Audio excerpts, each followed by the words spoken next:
In this video you're about to watch, Bernie Sanders is at a town hall in Kenosha, Wisconsin, held by Chris Hayes. Now this is the heart of the territory that helped flip that state to Donald Trump and helped contribute to him becoming the next president. Now this audience is not necessarily friendly to Bernie Sanders. They are middle-class voters. And watch this interaction he has with a woman and how easily his approach to the problems helps win them over. Right? Who's paying for the Medicaid? Who's paying for the Social Security? Who's paying for the Medicare? Who? Thank you. We are. Now, have any of you seen down on streets that it seems as though we have become the silent minority and not the majority? What do you mean by that? How much have we been listened to, really? But who's the we when you say this? You mean us people. Who people? The people who need the Medicare, the people who need the Social Security, who needs the help with the education. Okay, but now here's good point. Let's see if we can go forward on this. I am assuming that you believe, correct me if I'm wrong, that we should not cut Social Security or Medicare or Medicaid. Is that correct or not? Yeah.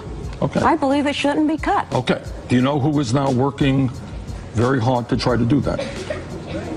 Republicans in Congress have a plan under the guise of saving Medicare and saving Social Security, making devastating cuts. That's what the Republicans are now trying to do. The other point that you made, which is I think you made it, or both of you have made it actually, is who's going to pay for this stuff? And that is a very fair point. What all of us should know is that over the last 25 years, there has been a massive transfer of wealth in this country from you to the top 1/10 of 1%. In other words, the middle class has shrunk and trillions of dollars have gone to the top 1/10 of 1%. Do you think it's inappropriate to ask those people to start paying their fair share of taxes so we can adequately fund Medicaid and making public colleges and universities tuition free? Is that an unfair thing to ask? I don't think it's an unfair thing to ask. The 1%ers, they got rich off us. That's right. So it's time they put back. Okay. Now this is just one small section of the town hall. More of it will be coming out. In fact, on the Young Turks will probably be covering some. But the reason that this video is so important is it demonstrated after the election how right we were to think that Bernie Sanders and his approach to the voters, his approach to the issues, would have easily won over so many were he to have been the Democratic candidate during the general election. And many of the people there, not just in the crowd, but those sitting on the left and right of him, many of them were Trump supporters, not necessarily Republicans, understand.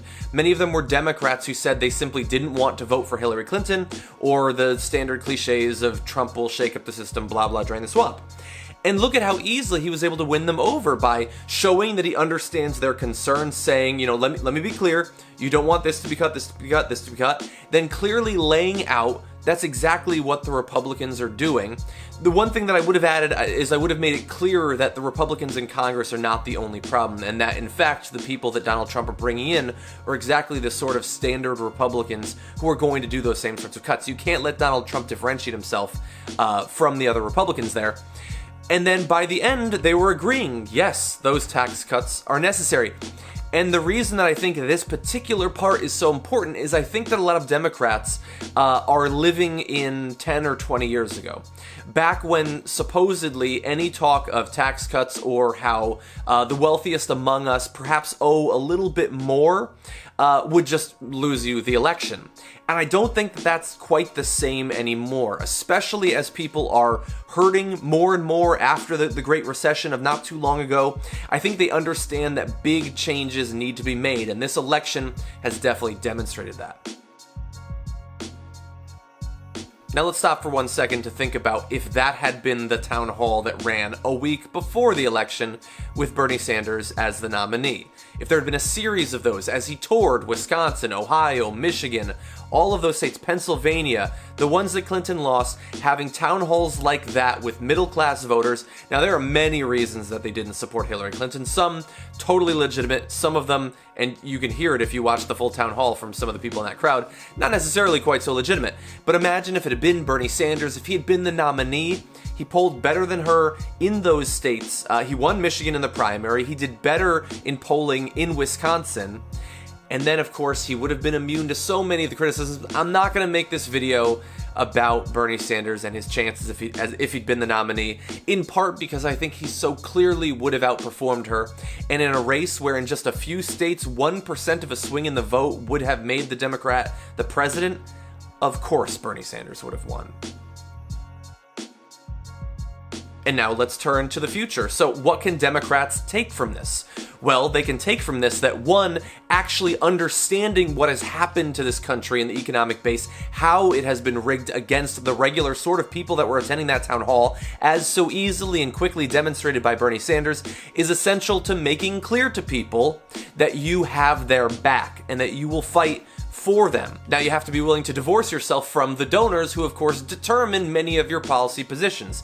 If you're committed to simply trying to win elections by bringing in as much money as possible to flood the airways with your ads, then of course you're going to have to take up many of the policy positions those corporations would like. Turns out those are incredibly unpopular and growing more unpopular with every passing election. I don't think you can take the chances of running with that same standard way of doing things. No, show people that you understand, show that you're willing to go to bat for them. That's one of the things that Donald Trump is getting a lot of credit for. Credit I don't think he deserves. I mean, when he attacks Carrier, when he attacks Lockheed and Boeing and all of that, generally he's just doing damage to them, and then in the case of Carrier, he throws money at them.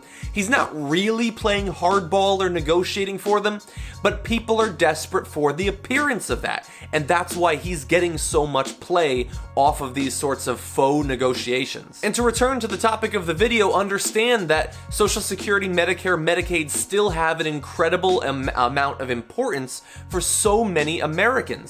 And that is going to be incredibly relevant in the next few years because, mark my words, the Republicans are going to try to destroy it. They're going to try to gut Social Security, Medicare, and Medicaid. They've wanted to destroy those for as long as possible. Now, of course, they've had to be very careful about talking about that, but they're definitely going to do it. And when you combine that with the damage that they're going to do to this country economically and in terms of our health, when they destroy Obamacare, now that is not just a disaster, but as we move away from the election, we have to understand that that is an opportunity as well, because their approach to the problems that this country has are going to be immediately apparent to so many people, and it's going to be for people like Bernie Sanders and perhaps other Democrats in that same mold to come in and say, no, we were the ones who were going to protect this, okay? You didn't bring us into office.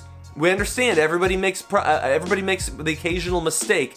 Now we need to repair this shit.